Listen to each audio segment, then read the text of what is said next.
Ya. Nah, ini juga mengundang pertanyaan setelah filmnya juga naik di layar lebar, kemudian ramai diperbincangkan bagaimana dengan 3 DPO lainnya. Lalu juga beredar viral di mana ini ada suara Vina memasuki temannya, sahabatnya yang bernama Linda ataupun yang sudah berganti nama menjadi Indah. Kami hadirkan untuk Anda, kita saksikan. Pakai motor tapi tangannya dipukul pakai balok, Mbak. Kalau digeret pakai motor pasti dedel semua kan, Mbak. Ini jasadnya enggak kan, Mbak. Jadi yang tenang di sana ya. Mbak, matiin semua, Mbak. Matiin semua, Dek. Mbak matiin semua. Mbak matiin semua buat Dedek. Tolong bantu. Ya, Mbak matiin semua buat Dedek. Yang kabur ke Jakarta jangan lupa, Mbak, itu otaknya, Mbak, itu. Karena itu anaknya polisi, Mbak. Egi anaknya polisi. Nggak tahu kalau yang Egi anaknya polisi apa enggak, Vina nggak kenal, tapi dia suka sama Vina. Kaki kenapa remuk tuh? Ini tuh ditindis pakai motornya. Motornya siapa?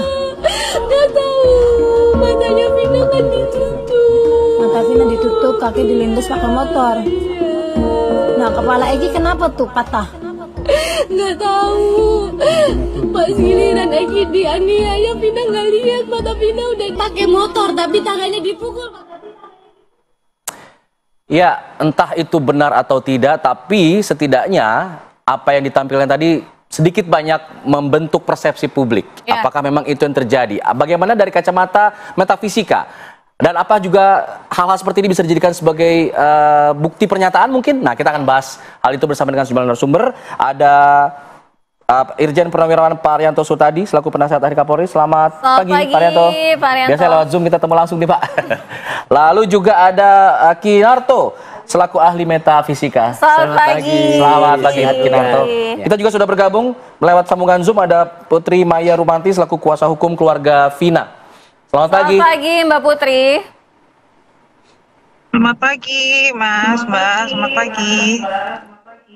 Baik, Mbak Putri. Nanti sebelum ke Mbak Putri, saya ingin ke Kinarto dulu. Kinarto, kalau kita lihat apa yang ditampilkan tadi, ada suara yang seolah-olah menunjukkan bahwa dia kerasukan arwahnya Vina. Nah, dari sisi metafisika, kerasukan atau arwah yang masuk ke dalam tubuh orang lain, ini penjelasannya gimana sih secara sains, mungkin secara metafisika seperti apa? Tapi boleh dijawab tapi setelah jeda. Ya, banyak penasaran dulu pemirsa. Boleh ya? Kami kembali saat lagi tetap di sini. Tunggu jawaban Kinarto. Usai jeda, tetap di Apa Kabar Indonesia Pagi. Ya, Anda kembali di Apa Kabar Indonesia Pagi. Sudah bergabung di studio bersama kami ada Mbak Putri Maya Rumanti selaku kuasa hukum keluarga Vina. Tadi dalam perjalanan sekarang sudah sampai. Selamat pagi, Mbak Putri. Selamat pagi, Mbak. Oke, sebelum Mbak Putri, saya ingin ke Kinarto tadi yang sudah tarik napas mau jawab, kepotong. Kinarto tadi penjelasannya secara metafisika ini seperti apa sih? Orang-orang yang kerasukan, karena kan kalau dari sudut pandang agama kerasukan arwah itu tidak mungkin itu. Jin mungkin, tapi kalau arwah sepertinya kok diragukan gitu. Penjelasannya gimana? Ya, itu pendapat awam, kerasukan kemasukan arwah. Nggak mungkin, nanti akan ditanya lagi arwahnya masuknya melalui mana, ini, dan lain sebagainya. Kalau udah masuk kemana? Jadi penjelasannya, si Linda ini pasti berteman akrab dengan si Vina. Ketika orang berteman akrab, ada rasa, ada hubungan emosional. Ketika ada hubungan emosional, ada empatiknya tinggi. Dalam bahasa tertentu dikatakan termasuk sigma empatik. Ya, dari sigma empatik itu mereka, si Linda itu mampu mencerap, empatinya tinggi, perasaannya mampu mencerap apa yang dipikirkan, apa yang dilakukan oleh Vina, terutama dalam kondisi sakratul maut. Ketika dalam kondisi sakratul maut, si Vina itu ada kekhawatiran, ketakutan dan lain sebagainya, dia menjerit apa dalam batin, ini direkam oleh alam semesta. Nah, ketika terjadi sinergi antara Linda sama si Vina itu ada hubungan, dia mau mencerap informasi itu sehingga masuk diucapkan melalui kata-kata. Meskipun si Linda tidak berada di lokasi. Walaupun tidak ada di lokasi, energi yang sudah di alam semesta itu tidak terpengaruh ruang dan waktu. Dia mampu mencerap. Nah, dalam kondisi Linda dalam kondisi trans antara pikiran sadar dan pikiran bawah sadar. Ketika dia diwawancarai itu ada kontak antara sadar dan pikiran sadar. Dia ada yang dikatakan kepekaan batin. Nah, kalau suaranya kan kata keluarga itu suaranya mirip sekali dengan Vina gitu. Lah kalau suara itu pastinya si Linda itu pernah mendengar suara-suaranya Vina dan bahkan tubuhnya. Lah volume, nada, suara, dan lain sebagainya terekam oleh otaknya di memorinya Linda. Ketika terekam ini, dia mampu mengucapkannya tanpa kendali. Sulit untuk dikendalikan diri. Itu karena kaitannya dengan empatik. Pada saat itu ada rasa kekhawatiran, takut, oh kayak apa ya Vina itu teman saya. Nah pada saat itu dalam kondisi trans, kayak orang melamun itu masuk itu terucaplah seperti itu. Tapi bagaimana menjelaskan si Linda ini yang tidak berada di lokasi bisa menjelaskan secara detail kronologi kejadian di Linda seperti itu. Ini ada hubungan begini-begini dengan si korban dan pelaku. Dan itu gimana menjelaskannya? Itu kan agak sulit diterima oleh akal. Ya. Dalam hal ini, kalau ditinjau dalam saat ini, apa yang jadi pikiran kita, ucapan kita direkam. Direkam. Yang rekam apa? Alam semesta yang dikatakan akashic record. Ketika akashic record itu orang mampu mencerap.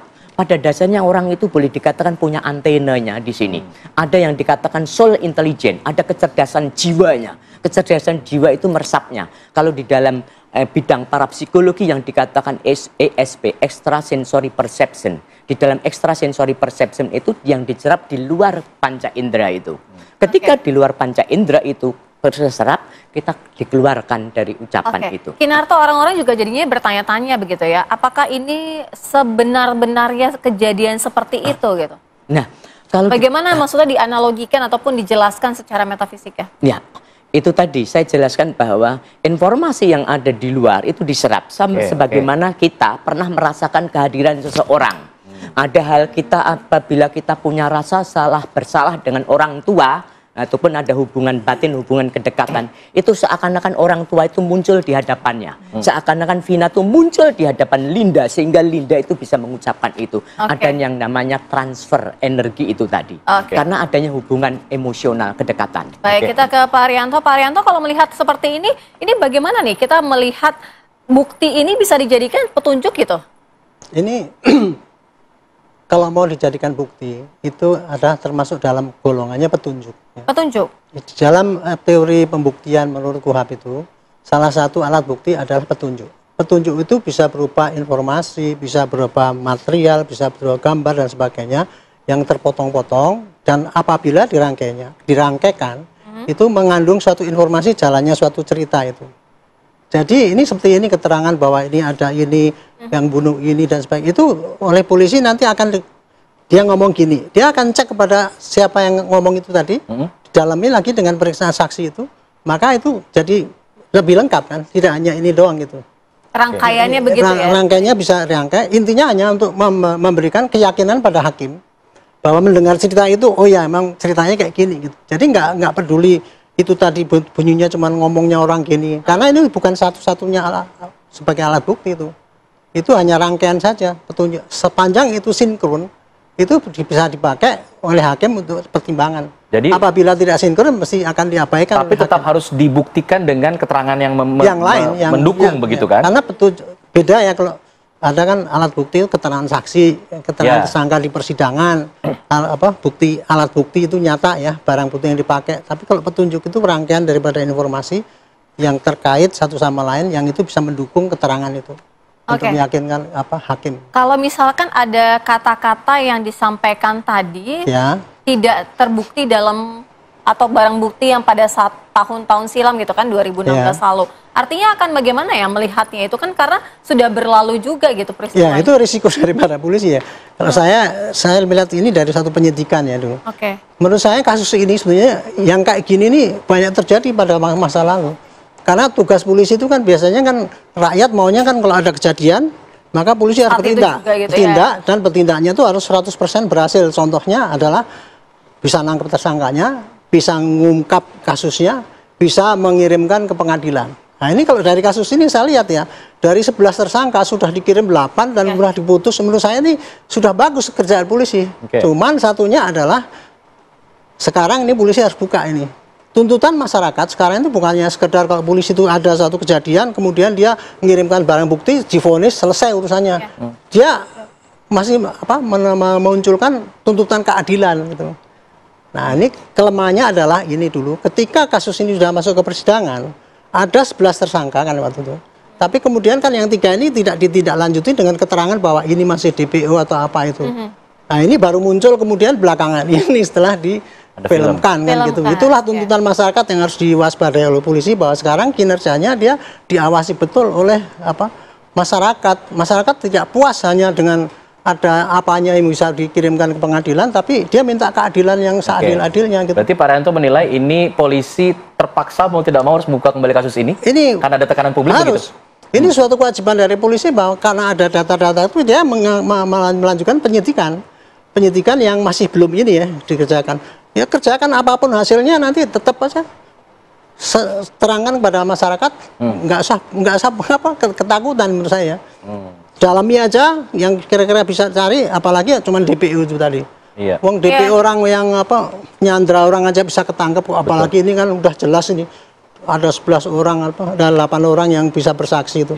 Saya yakin ini pasti bisa dikejar lah kalau asalkan sungguh-sungguh, dan kemudian hasilnya apapun terangkan kepada rakyat, sehingga orang tidak curiga pada kita bahwa dulu itu kita memang sengaja memetiaskan ini dan sebagainya. Nah, kalau Pak Arianto melihatnya bagaimana nih? Kalau misalnya kan kita kan pengennya tadi masyarakat juga memantau gitu ya peristiwa ini.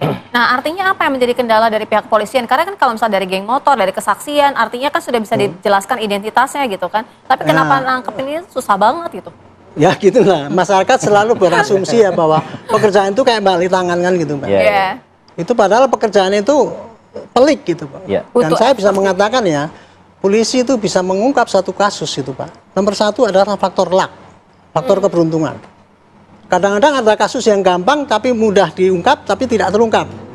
Ada yang kasus sulit banget tapi kok gampang sekali terungkap. Nomor satu faktor luck, nomor dua kemauan daripada polisi itu untuk mengungkap kasus itu dengan cara baik. Gitu. Nah itu sih yang penting. Baru didukung dengan profesionalisme dan sebagainya itu. Jadi untuk ini ya, karena rakyat menuntut, dan saya pikir ya masuk akal lah menuntut, wong dulu jatuhnya kayak gitu kan. Sekarang ini tantangan dari polisi, harus betul-betul sungguh-sungguh dia cepat dan bekerja cepat, bekerja maksimal untuk memberikan jawaban kepada rakyat. Inilah yang terjadi. Kita juga nggak bisa terpancing cerita film itu pasti benar, belum tentu. Harus tetap ini tantangan polisi untuk ke depan supaya adik-adik polisi itu ya terbuka lah. Inilah tantangan tugas kalian. Kalian harus jawab. Kalau polisi mau dianggap masih bisa bekerja gitu. Mbak Putri, kalau kita lihat keterangan dari keluarga pada saat film ini dibuat, memang tujuannya untuk membuka lagi kasus ini, untuk kemudian mengejar 3 tersangka yang masih buron, atau apa sebenarnya pada saat pastikan pihak produsen film ini minta izin dulu ke pihak keluarga? Iya, jadi setelah kita berbincang-bincang kemarin dengan pihak keluarga, tujuannya kenapa harus membuka lagi, kan ini kisah lama ya, dan tahu juga sudah ada para pelaku yang tertangkap. Tapi sebenarnya mereka ini masih menyimpan sesuatu hal gitu. Itu tadi yang saya katakan, merasa tidak puas terhadap dugaan masih ada 3 orang ini, Mas, gitu. Karena mereka menganggap mereka ini sudah berupaya gitu mencari gitu, membantu, dan sampai hari ini mereka tuh tidak mendapatkan informasi apapun dari pihak kepolisian. Jadi sebenarnya salah satunya ini ya udahlah, ini kita angkat cerita ini ke ke film ini, mudah-mudahan ada terbuka jalan, mungkin mengetuk hati si pelaku ya, kalau seandainya dia menonton TV atau bagaimana gitu. Itu sebenarnya nggak ada tujuan ke mencari uang atau tidak ke situ sih, Mas, lebih kepada mereka udahlah kita cari keadilan gitu ya, mencari keadilan. Siapa tahu ini kan ada edukasinya juga di dalam film itu, jadi bukan semata-mata ada terjadi penganiayaan gitu, tapi ada histori perihal bullying itu tadi di situ ada masuk juga di dalam film itu. Jadi tapi selama proses itu ada tekanan nggak, ada intervensi mungkin, karena kabarnya ada orang datang ke rumah untuk tidak membuka kasus ini, itu seperti apa? Ya, katanya ada. Memang kalau tidak salah itu hari kelima ya, 5 hari kelima syuting itu ada 2 orang laki-laki datang ke rumah. Menanyakan kenapa kisah ini dibuat film, katanya harusnya jangan dibuat film ya, mungkin ada sedikit penekanan lah terhadap keluarga, dan di situ ibu almarhum tuh kebingungan begitu, karena kan film sudah mulai berjalan kan syuting, tetapi dari pihak produser meyakinkan bahwa ya ini hak kita, hak kalian gitu, karena siapa orang itu yang menunjukkan identitaskah, siapa? Tidak, dia tidak menunjukkan identitas. Tapi sempat mengucapkan bahwa Intel begitu ya? Iya, dia mengaku aja orang. Intel. Iya, tapi tidak tahu dari mana. Kata-katanya juga sempat disampaikan karena ibu dari Vina juga mengatakan bahwa ketakutan kakak Vina ini, Mariana ini akan diapa-apain gitu ya? Sempat khawatir gitu. Ada tidak kata-kata pada saat itu diucapkan yang menyudutkan atau mengancam begitu? Kalau secara menyudutkan sekali saya tidak terlalu tahu ya, tapi intinya mereka juga mungkin ada bahasa yang mereka khawatir menyampaikan. Memang ada penekanan untuk jangan melanjutkan lagi. Itu begitu. Berapa kali sih Mbak didatengin? 1 kali Mbak. 1 kali di rumah, kemudian 1 kali lagi di lokasi syuting begitu ya? Ya, kurang lebih seperti itu ya. Ngasih ancamannya ada ancaman konsekuensi jika kemudian ini sampai tayang akan ada begini-begini? Tidak ada, sampai ke situ tidak ada. Cuman melarang aja, jangan diteruskan lagi gitu. Melarang itu alasannya aja. Pada saat itu yang disampaikan ketika bilang jangan ditayangkan? Ya dia hanya menyampaikan jangan diteruskan aja film ini. Oke, setelah film ini tayang, lalu kemudian akhirnya kasus ini diambil oleh Barreskrim Polri, artinya kan dapat perhatian lebih nih. Ada perubahan apa? Informasi mungkin diterima baru oleh pihak keluarga terkait kasus ini? Kalau secara langsung dari Barreskrim Polri, kita belum mendapatkan informasi apapun. Dengan kemarin kita komunikasi dengan Kepolisian Polda Jabar juga mereka masih mencoba lagi untuk melakukan pencarian. Dan justru kita mendapatnya dari para informan-informan kita sendiri gitu. Ada informasi dari netizen gitu. Jadi sebenarnya kalau kami melihat di sini sangat tidak sulit ya mencarinya kalau benar-benar itu orang yang dituju. Oke, Mbak Putri tadi informasi-informasi dari informan itu apa aja yang Mbak Putri dapatkan dari pihak keluarga juga? Itu langsung ke kami sih, tidak ke keluarga. Oke, itu jadi apa saja?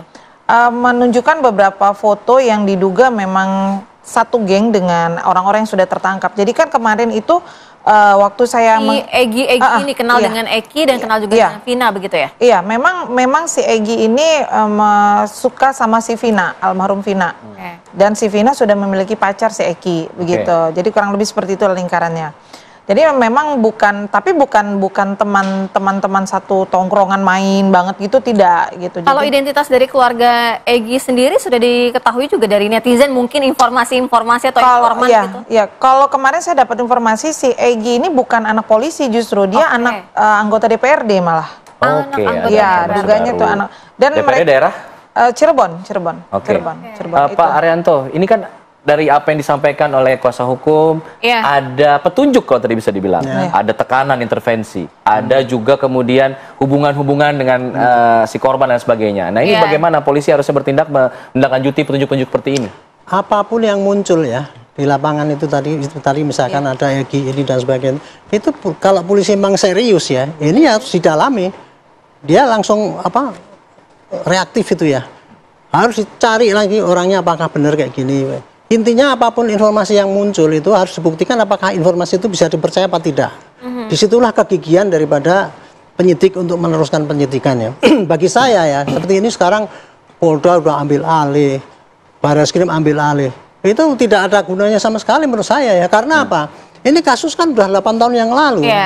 Yang bisa mengungkap itu adalah penyidik yang saat itu yang terjadi. Nah kalau sekarang di backup oleh Polda, tahu apa dia untuk ke situ kan?